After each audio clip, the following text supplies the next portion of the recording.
आज हम आपको पुराने इजिप्ट के बारे में कुछ ऐसे फैक्ट्स बताने वाले हैं जिसे सुनने के बाद आपके होश उड़ जाएंगे। कुछ तो ऐसे हैं जिन्हें देखकर आपको लगेगा कि पुराने जमाने के लोग हमसे कहीं आगे थे, तो वहीं कुछ ऐसी बातें हैं एंशिएंट इजिप्ट की जो सबको शर्मसार कर सकते हैं। जी हाँ दोस्तों, तो इस वीडियो को आप अंत तक जरूर देखिएगा क्योंकि आप आज कुछ ऐसा देखने वाले हैं जिसे आपने आज से पहले कहीं नहीं देखा होगा। साथ ही दोस्तों, अगर आप हमारे चैनल पर नए हैं तो चैनल को सब्सक्राइब जरूर कर दीजिए। दोस्तों, सबसे पहले तो आपको बता दूं कि एंशिएंट इजिप्ट में महिलाओं को पुरुषों के बराबर ही अधिकार दिए गए थे। जी हाँ दोस्तों, क्या आप सोच भी सकते हैं कि आज के समय में दुनिया में कई ऐसे देश हैं जहां की महिलाओं को इक्वालिटी नहीं मिली है, लेकिन हजारों साल पहले इजिप्ट ने यह काम करके दिखाया था। ये बताने के लिए काफी है कि यहाँ महिलाओं को इस नजर से देखा जाता था। दोस्तों, यहाँ पर महिलाओं को यह अधिकार दिया गया था कि वो अपने नाम पे कुछ भी प्रॉपर्टी खरीद सकते थे, साथ ही वो अपने पसंद के इंसान से शादी भी कर सकते थे। इतना ही नहीं, अगर शादी करने के बाद लगे कि वो अपने पति के साथ खुश नहीं है तो उसे जब मर्जी छोड़ भी सकते थे। जी हाँ, इजिप्ट की महिलाएं यहाँ की सेना में भर्ती नहीं हो सकती थी। जी हाँ दोस्तों, इजिप्ट की महिलाएं सेना में हालांकि भर्ती नहीं हो सकती थी, लेकिन इसके अलावा दोस्तों ऐसा कोई भी काम नहीं था जो इजिप्ट की महिलाएं पुराने जमाने में नहीं कर सकते थे। क्या बात है, आज हम महिलाओं को इस तरह का काम करने से रोकते हैं, तो वहीं दोस्तों इजिप्ट की महिलाएं बहुत समय पहले से ही इस तरह के काम करती आ रही हैं। उन्हें ये सारे अधिकार दिए गए थे। दोस्तों, अब बात करते हैं इजिप्ट के लोगों में रोमांस की। जी हाँ दोस्तों, यहाँ के लोग बहुत ही रोमांटिक हुआ करते थे। आपस में संबंध बनाना यहाँ की परंपरा रही है। ओपन माहौल हुआ करता था यहाँ पर, जिसे जो पसंद है वो उसके साथ संबंध बना सकता था। दोस्तों, यही वजह है कि यहाँ अनवांटेड प्रेगनेंसी बढ़ने लग गई। जी हाँ दोस्तों, लेकिन यहाँ के लोगों ने इसे रोकने के लिए सैकड़ों साल पहले ही तरकीब निकाल लिए थे। आपको जानकर हैरानी होगी दोस्तों कि यहाँ के लोगों ने एक ऐसा पेस्ट बनाया था जो कि बहुत कारगर साबित हुआ प्रेगनेंसी को रोकने के लिए। यहाँ के लोगों ने 3 चीजों को मिलाकर एक पेस्ट बनाई, हनी यानी कि शहद, मिट्टी की लेप और तीसरी चीज थी मगरमच्छ की पोटी। जी हाँ, आपने सही सुना, मगरमच्छ की पोटी। यहाँ के लोग इन तीनों चीजों को मिलाकर एक ऐसा लेप तैयार करते थे जिसके बारे में आज तक किसी को नहीं पता। दोस्तों, ये लेप लड़कियां लड़कों के नजदीक जाने से पहले यूज किया करते थे और कहा जाता है कि इस पेस्ट की वजह से लड़कियां अनवांटेड प्रेगनेंसी को रोकने में कामयाब हो जाते थे। अब खुद ही सोचिए कि क्या क्या आविष्कार कर लिया था इतने समय पहले इजिप्ट के लोगों ने। हालांकि हम आपसे यही कहेंगे कि भाई आप ऐसा पेस्ट बनाने की कोशिश ना करें। WWE वाले रूल्स यहाँ भी अप्लाई होते हैं, ठीक है ना। दोस्तों, अब हम बताते हैं एक ऐसी बात जिसे सुनने के बाद आपको लगेगा कि वाकई में इजिप्ट के लोग सैकड़ों साल पहले कितने एडवांस थे।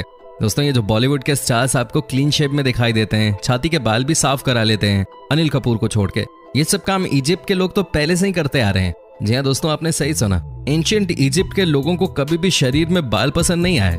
जी हाँ, यहाँ के लोग बालों को साफ करते रहा करते थे। आपको यकीन नहीं होगा, लेकिन यहाँ की महिलाएं और पुरुष दोनों ही अपने आईब्रोज को छोड़कर हर जगह के बालों को हटा देते थे। दोस्तों, कहा जाता है कि ये इसलिए किया जाता था क्योंकि वहाँ के लोगों में साफ सफाई को लेकर बहुत जागरूकता थे। लेकिन इतना ही नहीं, यहाँ के लोग ये भी मानते थे कि अनवांटेड बालों का होना मतलब ये कि आप इंसानियत के नाम पे कलंक हो। ये सोच थी उस जमाने में यहाँ के लोगों की। दोस्तों, इतना ही नहीं, कहा तो ये भी जाता है कि महिलाएं और पुरुष दोनों ही सिर के बाल भी मुड़वा लेते थे, लेकिन फिर तेज धूप की वजह से उनको नकली बालों का इस्तेमाल करना पड़ता था। भाई सोचिए, अगर अनिल कपूर वहां पे पैदा हुए होते, क्या हुआ होता उनके साथ। दोस्तों, कमाल की बात यह है कि महिलाएं भी उस जमाने में उन्हीं पुरुषों के साथ संबंध बनाती थी जिनके बाल नहीं हुआ करते थे। दोस्तों, एंशिएंट इजिप्ट के लोगों के बीच में बिल्लियों को लेकर एक अलग ही उत्साह हुआ करता था। दोस्तों, हो सकता है आपको इस बात पे यकीन ना हो, लेकिन यहाँ पर बिल्लियों को भगवान की तरह पूजा जाता था।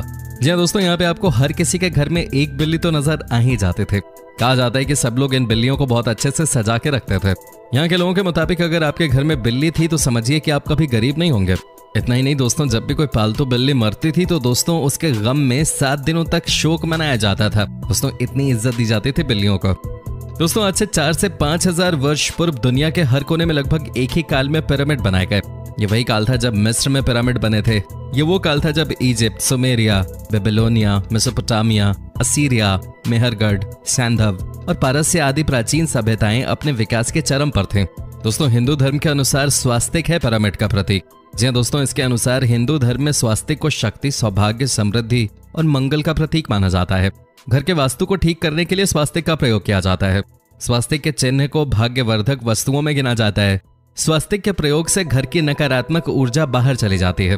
आज भी आप देखते होंगे कि कई ऊंची ऊंची बिल्डिंग्स के ऊपर पिरामिड शेप की चीज को तैयार किया जाता है। इसका साफ साफ मतलब होता है पॉजिटिव पावर को अट्रैक्ट करने की कोशिश करना। पिरामिड पर शोध करने वाले वैज्ञानिकों का कहना है कि सभी पिरामिड उत्तर दक्षिण एक्सिस पे बने हैं, अर्थात उन सभी को उत्तरी और दक्षिणी गोलार्ध के प्रभाव को जानकर बनाया गया है। इसका भूचुंबकत्व एवं ब्रह्मांडीय तरंगों से विशिष्ट संबंध है। उत्तर दक्षिण गोलार्धों को मिलाने वाली रेखा पृथ्वी की चुंबक रेखा है। चुंबकीय शक्तियां विद्युत तरंगों से सीधी जुड़ी हुई हैं, जो ये दर्शाती हैं कि ब्रह्मांड में बिखरी मैग्नेटोस्फीयर में विद्यमान चुंबकीय किरणों को संचित करने की अभूतपूर्व क्षमता है इन पिरामिडों में। यही किरणें एकत्रित होकर अपना प्रभाव अंदर विद्यमान वस्तुओं या जीवधारियों पर डालती हैं। इन निर्माणों में ग्रेनाइट पत्थर का उपयोग भी सूक्ष्म तरंगों को अवशोषित करने की क्षमता रखता है। इससे यह सिद्ध होता है कि प्राचीन लोग इसके महत्व को जानते थे। मतलब ये कि पिरामिड में रखी वस्तु या जीव की गुणवत्ता और उम्र में इससे कोई फर्क पड़ता होगा। विशेषज्ञों के अनुसार पिरामिड की आकृति उत्तर दक्षिण अक्ष पे रहने की वजह से ये ब्रह्मांड में व्याप्त ज्ञात व अज्ञात शक्तियों को स्वयं में समाहित कर अपने अंदर एक ऊर्जा युक्त वातावरण तैयार करने में सक्षम है, जो जीवित या मृत, जड़ व चेतन सभी तरह की चीजों को प्रभावित करता है। दोस्तों, अब हम आपको दिखाते हैं कि एंशिएंट इजिप्ट में कैसे लोग एक से बढ़कर एक कलाकार हुआ करते थे।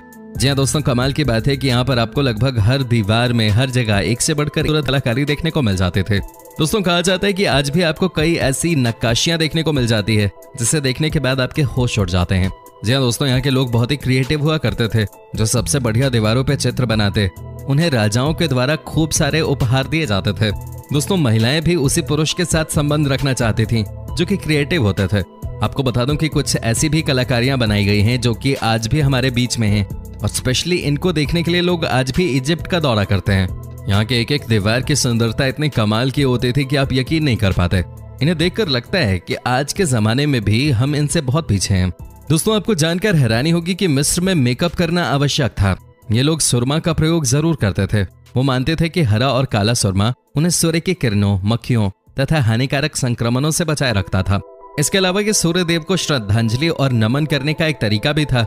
दोस्तों, इतना ही नहीं, इन लोगों के लिए दांतों को साफ रखना इतना महत्वपूर्ण था कि वो मम्मियों को टूथपिक के साथ दफनाते थे। माना जाता है कि प्राचीन मिस्र के निवासियों ने ही एक तरह के टूथपेस्ट की शुरुआत की थी। इसे बनाने में वे बैल के खुरों का पाउडर, जले हुए अंडे की छाल तथा राख के मिश्रण का प्रयोग करते थे। दोस्तों, आपको जानकर हैरानी होगी कि यहाँ पर नौकरों को भी दफनाया जाता था राजाओं के साथ। जी हाँ दोस्तों, ये बहुत ही अचंभित करने वाली बात है कि मिस्र में फराओ यानी कि राजाओं के मरने के बाद उनके नौकरों को भी उनके साथ जिंदा दफना दिया जाता था। पहले लोग नौकरों के सिर पर वार करके उन्हें बेहोश कर देते थे और फिर दफना देते थे। दोस्तों, माना जाता है कि सन 400 से 800 के बीच मिस्र के ज्यादातर लोग ईसाई धर्म के अनुयायी थे, लेकिन 10वीं सदी के मध्य में मुसलमानों के हमले के बाद बड़ी संख्या में लोगों का धर्म परिवर्तन हुआ और उन्होंने इस्लाम कबूल कर लिया। बाद में उनकी कॉप्टिक भाषा की जगह भी अरबी भाषा ने ले ली। दोस्तों, पूरी दुनिया के विपरीत मिस्र की महिलाएं जमीन खरीद सकती थीं, जज बन सकती थीं और अपनी खुद की वसीयत लिख सकते थे। अगर वो बाहर काम करती थीं तो उन्हें समान वेतन दिया जाता था। वो तलाक भी दे सकती थीं और फिर से शादी भी कर सकती थीं। वो शादी से पहले कॉन्ट्रैक्ट पे साइन भी करवा सकती थीं, जिसमें वो शादी में लाई गई वस्तुओं के बारे में अपने विचार रख सकते थे। दोस्तों, वैसे तो प्राचीन मिस्र के चित्रों में आपने देखा ही होगा कि यहाँ के फराओ पतले और तंदुरुस्त होते थे, लेकिन मम्मियों के परीक्षण के बाद ये बात सामने आई कि फराओ की कमर चौड़ी होती थी। उनके खुराक में शराब, शहद, बियर तथा ब्रेड और अधिक चीनी वाले पदार्थ थे।